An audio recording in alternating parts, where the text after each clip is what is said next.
that's fled to America from a communist country or a former Russia Soviet bloc country Yep. are staunch capitalists, and they absolutely hate communism. Hate it. And because, like, dude, I've heard some of the stories about the Bolshevik Revolution and some of the things that were happening in Romania. Like, there were torture houses over there.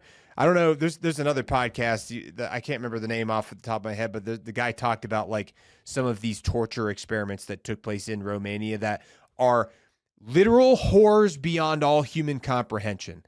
And it is unbelievable. And I mean, like, it was hard to listen to these guys describe some of the things that were happening over there, specifically with like college students where they were like running experiments on them, like torture experiments with them.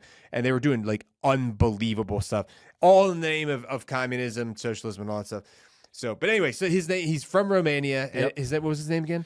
Theodore. Tidor. And when did he come to the country? So when he was young, so his dad got to the U.S. His mom and his brothers and siblings and everything are over in Romania. Okay. His dad is trying to get them back to the U.S. They moved to Portland eventually. Okay. But he remembers, like his neighbor being there one day and then the next day he's not there. Yeah. And he never came back. And it wasn't because he got to the U.S. It was because somebody said he was a Christian. And that really was a thing. Like, Christians were persecuted based on title alone. If you had a Bible, that was a problem. They had to worship in hiding. So still happening in like places like Nigeria right now. yes. You got Boko Haram and all these other folks. And I think ISIS is still out there, and like ISWAP, which is like the Western version of ISIS, I think, that's out there, Western Africa. So it's happening still all over the world.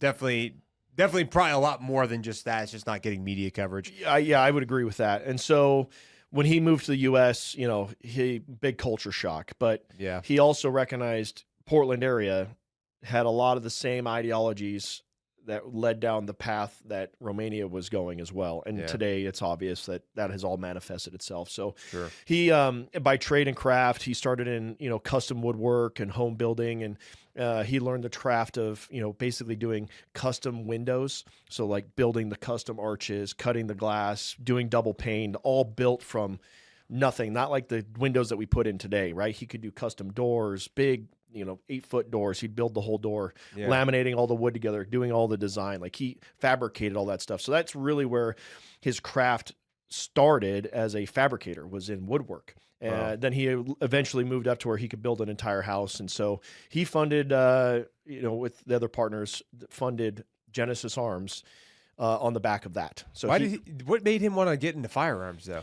Oh man, that's a wild story. So they had they were going down a direction of another gun called the Raz 12.